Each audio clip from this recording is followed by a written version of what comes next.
पुण्याच्या शिवशाही बसमध्ये बलात्कार झाला। या घटनेनं पुन्हा राज्याची झोप उडवली आहे। या प्रकरणात सर्व स्तरावरून संताप व्यक्त केला जातोय। आरोपी अटकेत आलाय, पण पुन्हा नव्या संभ्रमाचा जन्म झालाय। तो बलात्कार होता की सहमतीने शारीरिक संबंध? नेमकं हे प्रकरण काय आहे जाणून घेऊया या व्हिडिओतून।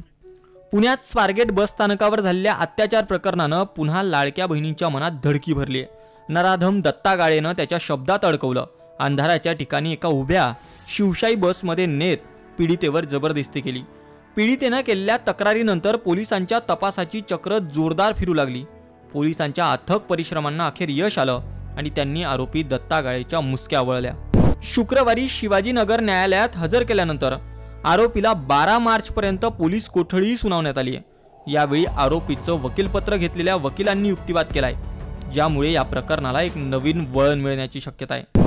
आम्ही डिफेन्स घेतलंय की जे काय झालंय प्रकरण झालंय ते कन्सेंटने झालंय, दोघांच्या मर्जीने झालंय असं आरोपींचं म्हणणं आहे।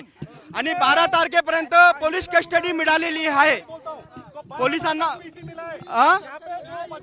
सरकारी वकिलांना म्हणणं होतं की जास्तीत जास्त पीसी देण्यात यावी, पण आम्ही ती पीसी भेटाळली। फक्त 12 मार्च पर्यंत पीसी मिळालेली आहे। ठीक आहे, आम्ही व्यक्तिवाद केलंय की जे झाले ते कन्सेंटने झाले, दोघांच्या मर्जीने झाले आणि मुलगी स्वतःहून गाडीमध्ये गेली होती। त्यानंतर हा आरोपी गेला।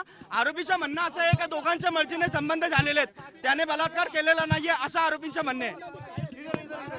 रिमांडमध्ये मागणी अशी आहे की त्याच्याकडे मोबाईल जप्त करायचे, त्याचे साथीदार अजून कोण आहेत आणि अजून त्याच्या कोणी सहकार्य केलेले आहेत त्या कामासाठी, म्हणून या कारणासाठी त्यांनी पीसी मागितली। म्हणून मेहरबान कोर्टाने 12 तारखेपर्यंत पीसी दिलेली आहे। ठीक आहे, मी युक्तिवाद तेच केला की हे जे झालेलं आहे ते बाय कन्सेंट झालेलं आहे, दोघांच्या मर्जीने झालेलं आहे, म्हणून याला बलात्कार म्हणतायत नाही। सुप्रीम कोर्टाच्या गाईडलाईन सांगितले आहेत। सुप्रीम कोर्टाच्या गाईडलाईन पण सांगतात की बाय कन्सेंट झालेला सेक्स जर झाला असेल, सहमतीने शारीरिक संबंध झाले असेल, ते रेपच्या श्रेणीमध्ये येत नाही। धन्यवाद।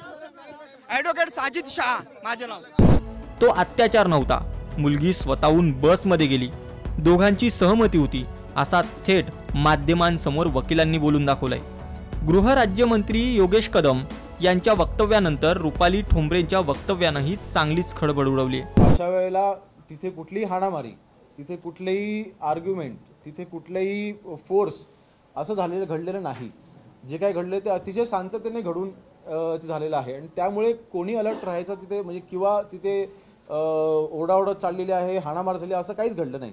त्यामुळे कोणाला आजूबाजूच्या लेमॅन जे देखील आजूबाजूला उभे होते त्यांनाही ते कळलं नाही। 376 ला एकतर महिलेच्या इच्छेविरुद्ध बलात्कार यासाठी ते कलम आहे आणि दुसरं त्याच्या अजून आम्हाला पुष्टी पोलिसांच्या या तपासात मिळाली नाही, मिळेल ती, पण काहीतरी त्यांचा आर्थिक व्यवहार झालेला असं कळतंय।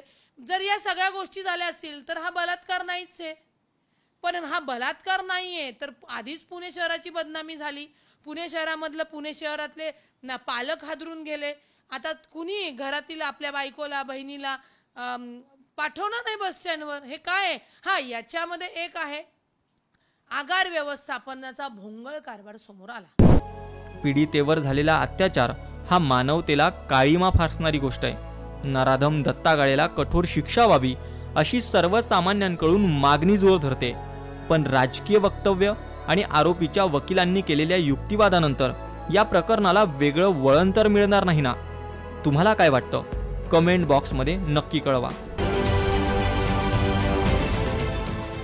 देश विदेशातील प्रत्येक घडामोडींचे लाईव्ह अपडेट मिळवण्यासाठी आता साम टीव्हीच्या सर्व सोशल मीडिया प्लॅटफॉर्मला लाईक, फॉलो आणि सबस्क्राईब करा। तसंच सर्व नोटिफिकेशनसाठी बेल आयकॉन प्रेस करायला विसरू नका।